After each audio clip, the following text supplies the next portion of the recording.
Hello students, હું છું હિરેન રાજગુરુ અને આજે આપણે જોવાનું છે બીકોમ સેમ 6નું સ્ટેટિસ્ટિક્સ. એમાં આપણે ચેપ્ટર નંબર 4 છે એ જોઈ રહ્યા છીએ, બરાબર, જેનું નામ છે નિદર્શન સેમ્પલિંગ. આજે આપણે 2023માં પૂછેલો દાખલો ખૂબ જ આઈએમપી દાખલો જોવાનો છે, બરાબર. 23માં, 22માં, 21માં, 20માં, 19માં પૂછાઈ ગયો છે, બરાબર. મોસ્ટ આઈએમપી મેથડ છે, બરાબર. તો પ્લીઝ સ્કીપ ના કરતા જોઈ લેજો, બરાબર છે. અને આવા સમ્સ ગણજો, આવા જ પૂછાશે 20 માર્ક્સમાં. 15 માર્ક્સનો તમને સમ્સ છે આ પૂછાઈ ગયો છે, બરાબર છે. અને ચેપ્ટર એ તમને ખબર છે 15 માર્કનું છે. જો આવો સમ પૂછાઈ ગયો તો તમારે થિયરીની કોઈ પ્રશ્ન છે એ રહેશે નહીં. ચાલો, તો શું કહેવા માગે છે? કોષ્ટકમાં ખૂટતી વિગતો શોધો. સમૂહ આપ્યો છે, એબીસી સંખ્યા આપી છે, પહેલી બે સંખ્યા નથી આપી, ત્રીજી આપી છે 80, મીન્સ કે આ આપણને કેપિટલ N1 N2 N3 આપ્યા છે. સ્તરિત નિદર્શ છે આપણું, બરાબર છે. સ્તરિત નિદર્શની મેથડ છે આપણે આમાં ધ્યાનમાં દેવાની છે. મધ્યક આપેલા છે એટલે કે y⁻1 y⁻2 y⁻3 કેપિટલ આપ્યા છે આપણને. વિચરણ આપ્યા છે આપણને S1 S2 S3 સ્ક્વેર, બરાબર. અને નિદર્શ કદ આપ્યા છે આપણને N1 N2 N3, બરાબર. Small n1 small n2 small n3 means કે, બરાબર. તો આના ઉપરથી આપણે છે અને કેટલાક આન્સર આપ્યા છે. કેપિટલ N એટલે કે સમષ્ટિ આપી દીધી છે આપણને 300. y⁻ આપી દીધો છે આપણને એટલે કે મધ્યક આપ્યો છે આપણને. અને v y⁻ ST આપ્યા છે આપણને 1.66.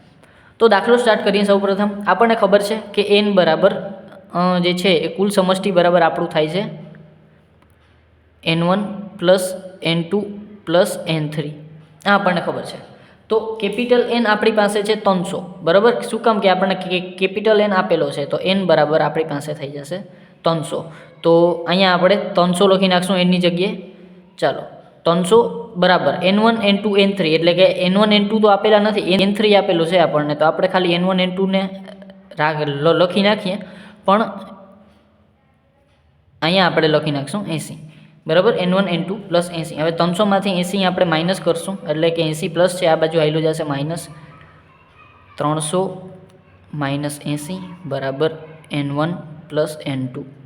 ચાલો, 300માંથી 80 જશે એટલે વધશે 220 વધશે, બરાબર. ચાલો, તો આ આવશે N1 પ્લસ N2.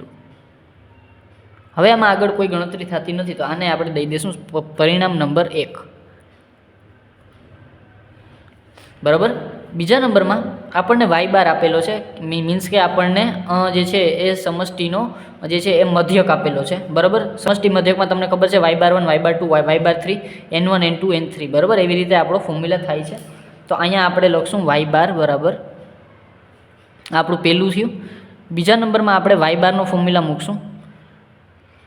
y⁻ બરાબર જે છે એ આપણને આમાં સ્મોલ y⁻ કીધું છે, પણ ખરેખર એમાં હોય કેપિટલ y⁻. આમાં સ્મોલ y⁻ કીધું છે એટલે મેં સ્મોલ y⁻ જ લખ્યું છે. અને જે પેપર છે એમાં પણ તમને સ્મોલ y⁻ જ લખેલો આપેલો છે, પણ આપણે છે એ કેપિટલ y⁻ આપણને એમાં આપેલો છે, બરાબર. ચાલો, તો કેપિટલ y⁻ અથવા તો સ્મોલ y⁻ આપ્યો છે એટલે એ લખ્યો છે N1 y⁻1 plus N2 y⁻2 plus આપણને 3 સ્તર આપ્યા છે એટલે N3 y⁻3 એ થશે એના છેદમાં N1 N2 N3, બરાબર. ચાલો, તો y⁻ આપણને આપેલો છે તો એ લખી નાખીએ આપણે. કેટલો આપેલો છે y⁻? તો કે y⁻ આપેલો છે 45.13. તો અહીં લખી નાખશું 45.13, બરાબર. આપણને N1 y⁻1 N1 આપણને આપ્યો છે તો કે હા N1 નથી આપ્યો, ના, તો N1 આપણે એમને મૂકી દઈ. y⁻1 આપ્યો છે તો કે હા મધ્યક y⁻1 આપ્યો છે આપણને 42. તો અહીંયા લખશું આપણે 42 પ્લસ N2 આપણને આપેલો નથી, y⁻2 આપ્યો છે 45, તો એ લખી નાખશું 45. અને y⁻3 આપ્યો છે અને N3 આપ્યો છે તો એ પ્લસ કરશું 80, એને ગુણ્યા y⁻3 આપ્યો છે આપણને 50, એના છેદમાં N1 N2 N3. હવે જુઓ, N1 N2 N3 એમાં N1 N2ની વેલ્યુ નથી આપી, પણ આપણને કેપિટલ N આપ્યો છે, કારણ કે એ ત્રણેયનો ટોટલ છે એ આપણો કેપિટલ N થાય છે. તો અહીંયા આપણે કેપિટલ Nની જ વેલ્યુ તો 300 મૂકી દઈશું, બરાબર. કારણ કે આપણને ખબર છે કે N1 N2 N3નો ટોટલ તો 300 થાય છે, તો એ તો આપણને ખબર છે, તો એ આપણે લખી નાખ્યું, બરાબર. કદાચ અલગ અલગ છે એ ભલે આપણને ખબર ના હોય, પણ એ 3નો ટોટલ છે 300 છે, એ વસ્તુ આપણને ખબર છે, તો આપણે એ 300 અહીંયા લખી નાખ્યા. હવે આ 300 છે એ ડિવાઈડમાં છે, સામેની બાજુ આવેલા જશે, મલ્ટીપ્લાયમાં થઈ જશે 45.13 એને ગુણ્યા 300 બરાબર આ 42 N1 પ્લસ 45 N2 પ્લસ 8 પચાને 40 એટલે કે 2 0 બીજા એટલે 4000 બરાબર. ચાલો હવે 300 ગુણ્યા 45.13 એના માટે કેલ્સી લઈ લઈએ આપણે. 45.13 ગુણ્યા 300 તો આ થશે 13,539. તો અહીં લખી નાખશું આપણે 13,539 પ્લસ શું હવે જો આ પ્લસ 4000 છે એને આપણે આ બાજુ લઈ લઈએ તો ઇઝ ઇક્વલ ટુ આ બાજુ આવે તો માઇનસ થઈ જાય. તો આને આપણે ભેગું સ્ટેપ નાખી દઈએ, માઇનસ કરીએ 4000 બરાબર 42N1 પ્લસ 45N2 બરાબર. ચાલો હવે આને 4000 માઇનસ કરીએ 13,539માંથી માઇનસ કરીએ 4000 તો એ થશે આપણી પાસે 9,539. તો અહીં લખી નાખશું આપણે 9,539 બરાબર. આપણી પાસે વધશે 42N1 પ્લસ 45N2. આ આવી જશે આપણી પાસે સમીકરણ અથવા તો પરિણામ નંબર 2. ચાલો બરાબર. હવે આપણી પાસે બે પરિણામો છે. પરિણામ નંબર 1 અહીંયા આવ્યું હતું, પરિણામ નંબર 2 અહીંયા આવ્યું. તો હવે આપણે આ બે પરિણામને સરખાવીએ અથવા તો આપણે પરિણામને બાદ કરીએ. તો આપણે સરખાવશું બરાબર છે. ચાલો તો અહીંયા આવે ત્રીજા નંબરમાં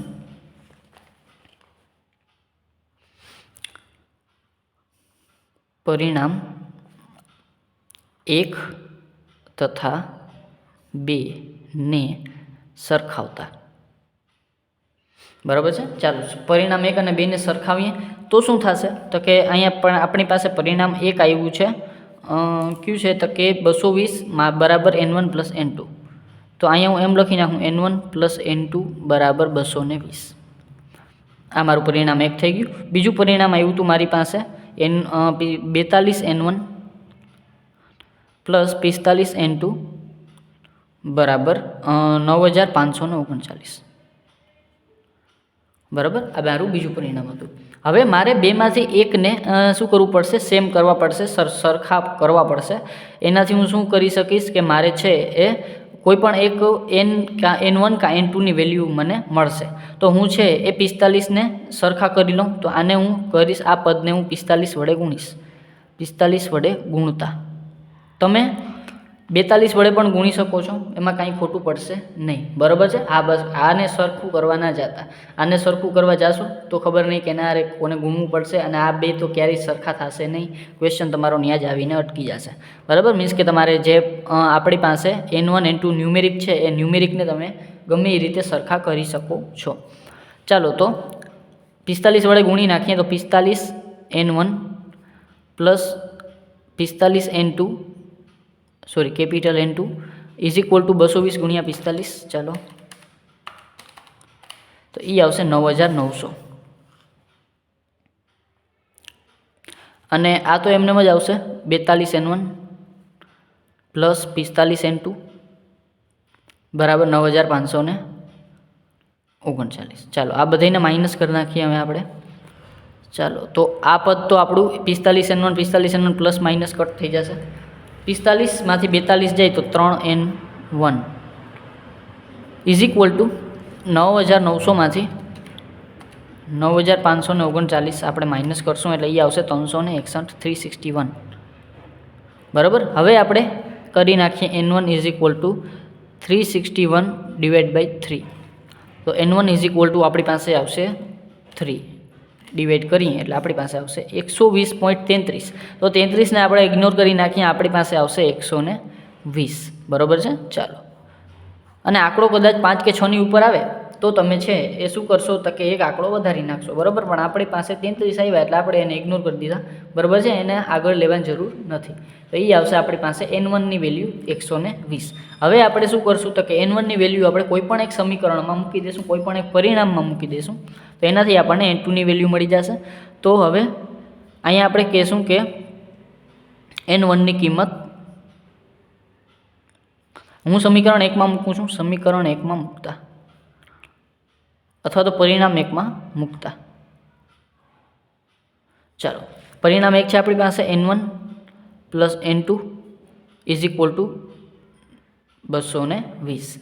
ચાલો તો અહીંયા મારી પાસે n1ની વેલ્યુ હતી 120 આવી હતી મારી પાસે. n2ની વેલ્યુ મારી પાસે છે નહીં, એ ફાઇન્ડ આઉટ કરવી છે. 220 120ને ઓલી બાજુ જવા દઉં, n2ને એકલા કરી દઉં. 220માંથી 120 માઇનસ એટલે આ વધશે n2ની વેલ્યુ મારી પાસે 100. બરાબર, તો n2 મારી પાસે આવી ગયા 100. n1 120, n2 100. તો અહીંયા મારે જ્યાં કોષ્ટક મેં દોર્યું છે ત્યાં હું લખી નાખું બેયની વેલ્યુ. બરાબર છે, n1 અને n2. તો n1 છે મારી પાસે 120 અને આ છે 100. 120, 100 અને 80 પ્લસ કરીએ એટલે 300 થઈ જશે આપણા. બરાબર, મીન્સ કે આપણે બે વસ્તુ છે એ સાચી છે.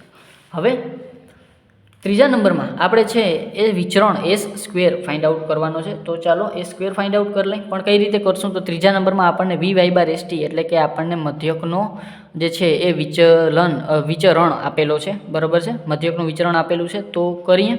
બરાબર, આમાં મધ્યકના વિચરણના ફોર્મ્યુલામાં આપણે છે એ સૂત્રમાં કિંમત મૂકી દઈશું. હું એક પેજ લઈ લઉં, આમાં અમે નહીં સમય. ચાલો અહીંયા લખશું vy/st. હવે સ્તરિત મધ્યક છે આપણો અને સ્તરિત મધ્યકનું આપણે જે છે વિચરણ ફાઇન્ડ આઉટ કરવાનું છે. તો એનું ફોર્મ્યુલા આપણને યાદ હોવું જોઈએ. તો અહીંયા આપણે 1/n1નો સ્ક્વેર આપણો મોટામાં મોટો ફોર્મ્યુલા, આપણે 3 સ્તર છે એટલે મોટો ફોર્મ્યુલા બનશે. બરાબર છે, તો અહીંયા તમે લખી શકશો કે સ્તરિત નિદર્શ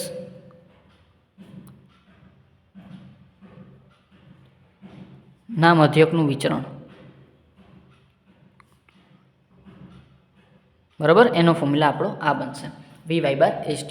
તો 1/n² એને બ્રેકેટમાં n1 બ્રેકેટમાં કેપિટલ n1 ના છેદમાં સ્મોલ n1 ના છેદમાં small n1 into s1 square plus બીજો સ્તર n2 વાળો. તો n2 બ્રેકેટમાં n2 minus small n2 એના છેદમાં સ્મોલ n2 એને ગુણ્યા s2 એનો સ્ક્વેર પ્લસ ત્રીજું આપણે હું નીચે લખી નાખું. ત્રીજું છે એ પ્લસ n2 નહીં પણ ત્રીજું સ્તર છે n3 બ્રેકેટમાં n3 માઇનસ n3ના છેદમાં n3 small n3 into s3 એનો સ્ક્વેર. ચાલો આ થઈ ગયું આપણો ફોર્મ્યુલા. બરાબર, હવે ફોર્મ્યુલામાં આપણે વેલ્યુ ધીમે ધીમે પુટ કરી નાખીએ. બરાબર, હવે જુઓ આપણે જ્યારે દાખલો ગણતા હોય ને ત્યારે જો ઉઠાવ દેવું હોય દાખલાને, તો આપણે પહેલાં જે વસ્તુ આપેલી છે ને એ વસ્તુ ઉપર લખી નાખવાની, પછી આપણે છે એ ફોર્મ્યુલા મૂકવાનો અને પછી એમાં વેલ્યુ પુટ કરવાની. બરાબર, એનાથી શું થશે કે તમારે આમ ક્યાંય આગળ પાછળ જોવા જવું નહીં પડે અને તમારા સમનો ઉઠાવ પણ આવશે. બરાબર છે, ચાલો તો પહેલાં સૌ પ્રથમ આપણે છે એ 1/nનો સ્ક્વેર, 1/n છે આપણી પાસે 300નો સ્ક્વેર. બરાબર, કેપિટલ એનની વાત થાય છે. ચાલો કેપિટલ n1 આપણી પાસે કેટલા હતા? તો કે અહીંયા આપણી પાસે જોઈએ તો 120. તો 120 બ્રેકેટમાં 120માંથી આપણે સ્મોલ n1 એટલે કે 12 માઇનસ કરવાના છે, એના છેદમાં 12 એને ગુણ્યા s તો આપણને આપેલો નથી, તો એ આપણે વસ્તુ ફાઇન્ડ આઉટ કરવાની છે. પ્લસ n2 આપણી પાસે છે 100, તો 100 લઈ લેશું. 100 એને ગુણ્યા 100 માઇનસ n2 છે 10 એના છેદમાં 10 અને s આપણને આપેલો છે 50. બરાબર, s2ની વેલ્યુ આપેલી છે 50. ત્રીજા નંબરમાં પ્લસ આપણને 80 આપેલા છે. તો કેપિટલ n1 n3 80 એને 80 માઇનસ સ્મોલ n3 આપણને આપેલા છે 10, તો એને માઇનસ 10 એના છેદમાં 10 એને ગુણ્યા s3 એનો સ્ક્વેર, તો એ આવશે 70. તો 70 આ થઈ ગયું આપણો ફોર્મ્યુલામાં વેલ્યુ. હવે ફોર્મ્યુલામાં વેલ્યુ થઈ ગઈ તો હવે આપણે આને ખાલી શું કરવાનું છે? સોલ્વ કરવાનું છે. ચાલો તો અહીંયા અને આનો આન્સર આપેલો છે vy/st, તો એ આપેલો છે આપણને 1.66. તો અહીંયા લખશું આપણે 1.66. ચાલો તો આને લખશું 1.66. ચાલો 1/300 એટલે 1/300નો સ્ક્વેર એટલે 3 તેરી 9 અને 4 0 બીજા એટલે કે 90,000 થશે. ચાલો આને સોલ્વ કરી નાખીએ. 120માંથી 12 જશે, એને ગુણ્યા 120 થશે, એને ભાંગ્યા 12 થશે, એટલે એ થશે 1080 અને s1 સ્ક્વેર એમને રહેશે. અહીં લખશું 1080 s1 એનો સ્ક્વેર. બરાબર, પ્લસ આને સોલ્વ કરી નાખીએ. 100 minus 10 into 100 into 50 divide by 10 એ આવશે 45,000 45,000, તો અહીંયા લખી નાખશું 45,000 પ્લસ ત્રીજા નંબરમાં આને સોલ્વ કરી નાખીએ. 80માંથી 10 જશે, એને ગુણ્યા 80, એને ગુણ્યા 70, એને ભાગ્યા 10. ચાલો, તો એ આવશે 39,200. તો અહીંયા આવશે 39,200. એક વસ્તુ યાદ રાખવાની છે આને સોલ્વ કરતી વખતે કે પહેલાં માઇનસ કરી નાખવાનો છે, બરાબર. પહેલાં મલ્ટીપ્લાય કરવાનો નથી, પહેલાં પ્લસ માઇનસ કરી નાખવાનો. પ્લસ માઇનસ થઈ ગયા પછી ડિવાઈડ મલ્ટીપ્લાય કે જેમ કરો એમ, બરાબર. પહેલાં ડિવાઈડ કરો, પહેલાં મલ્ટીપ્લાય કરો, કાંઈ ફેર નહીં પડે. પણ જે છે એ માઇનસ પ્લસ તમારે પહેલાં કરી નાખવાના છે. જો પ્લસ હોય તો પ્લસ, માઇનસ હોય તો માઇનસ. પહેલાં માઇનસ પ્લસ કરવાના અને પછી જ તમારે છે એ કરવાનું. ફોર એક્ઝામ્પલ હું 80 ગુણ્યા 80 પહેલાં કરી નાખું, બરાબર, અને એમાંથી પછી હું 10 માઇનસ કરું અને પછી ગુણ્યા 70 ભાગ્યા 10 કરું, તો મારો આન્સર ક્યારેય નહીં આવે છે, બરાબર. તો હું શું કરું કે પહેલાં પ્લસ માઇનસ કરી નાખવાનું, બરાબર, મેથ્સનો નિયમ છે, બરાબર, અને પછી જ મલ્ટીપ્લાય અને ડિવાઈડ કરવાના છે. પ્લસ માઇનસમાં પહેલાં પછી કરી શકો, ડિવાઈડ મલ્ટીપ્લાય પહેલાં પછી કરી શકો, પણ મલ્ટીપ્લાય અને પ્લસ માઇનસ બે પહેલાં અને પછી નહીં કરવાના, બરાબર. પહેલાં તમારે હંમેશા પ્લસ માઇનસ કરવાના અને પછી ડિવાઈડ કે મલ્ટીપ્લાય કરવાના, બરાબર છે. ચાલો, હવે 90,000 એને ગુણ્યામાં જવા દેવાના, 1.66 ઇન્ટુ 90,000, પછી ઇઝ ઇક્વલ ટુ આ આપણે જે છે એને અત્યારે આપણે એઝ ઇટ ઇઝ રાખી દઈ, S1 એનો સ્ક્વેર, અને આને આપણે બેને પ્લસ કરી નાખીએ. 45,000 પ્લસ 39,000 છે, એ આવશે 84,000. એ આ પ્લસ કરવાના છે, ઇઝ ઇક્વલ ટુ નહીં. ચાલો, અને એ આવશે 84,000. ચાલો, બરાબર છે. ચાલો, આને બ્રેકેટ હવે કરવાની જરૂર નથી. 1.66 ગુણ્યા 90,000. ચાલો, તો એ આવશે આપણી પાસે 1,49,400. અહીંયા લખી નાખશું 1,49,400. એમાંથી 84,000 પ્લસ છે, આ બાજુ લઈ આવીએ આપણે તો minus, is equal two 1,080 S1 એનો સ્ક્વેર. હવે 84,000ને આપણે આમાંથી માઇનસ કરી નાખીએ, માઇનસ 84,000, તો એ થશે 65,400. તો અહીંયા આવશે 65,400. 65,400 ઇઝ ઇક્વલ ટુ, હવે જો S1 એનો સ્ક્વેર ખાલી લઉં છું, 1,080 છે, મલ્ટીપ્લાયમાં છે, સામેની બાજુ હાઈલા જશે, ડિવાઈડમાં લઈ લેશું આપણે 65,400, બરાબર. સોરી, 65,400 શું, 1,080, બરાબર. 1,080 અહીંયા આપણે શું કરશું, ડિવાઈડમાં લઈ લેશું, તો 65,400 એને ડિવાઈડમાં 1,080, તો એ આવશે 60.55. તો 60.55 છે, એના કરતાં આપણે છે એને રાઉન્ડ ફિગરમાં લઈ લઈ, 60 લઈ લઈ, બરાબર છે. તો અહીંયા આપણે 60 આન્સર આપણો આવશે. S1 એનો સ્ક્વેર આપણી પાસે શું આવ્યો, 60. બેઠો બેઠો દાખલો આપણો 2022માં પૂછાઈ ગયો છે, બરાબર, 2021માં પૂછાઈ ગયો છે. અને એવું જરૂરી નથી કે ખાલી આ જ તમને ખૂટતી વિગતો આપે, તમને ઉપરની નીચેની બે એન પણ તમને શોધવાનું કહી શકે, કોઈ મધ્યક શોધવાનું કહી શકે, વિચરણ શોધવાનું કહી શકે, નિદર્શ પણ શોધવાનું કહી શકે, પણ મેથડ બદલશે નહીં, બરાબર છે. એમાંથી કોઈ પણ વસ્તુ ગાયબ થઈ શકે છે. પછી હવે આ થઈ ગયો આપણો એસનો સ્ક્વેર, S1નો સ્ક્વેર, તો એ આવ્યું આપણી પાસે 60. તો અહીંયા આપણે લખી નાખશું 60, અને આ થઈ ગયો આપણો સમ પૂરો, બરાબર છે. આ પ્રકારનો સમ તમને 15 માર્કમાં પૂછાઈ શકે છે, બરાબર છે. તો પ્લીઝ આવા सम्सની છે એ પ્રેક્ટિસ રાખજો, બરાબર છે. અને જો વિડીયો ગમ્યો હોય તો લાઇક, શેર અને સબસ્ક્રાઈબ જરૂરથી કરી નાખજો. Thank you.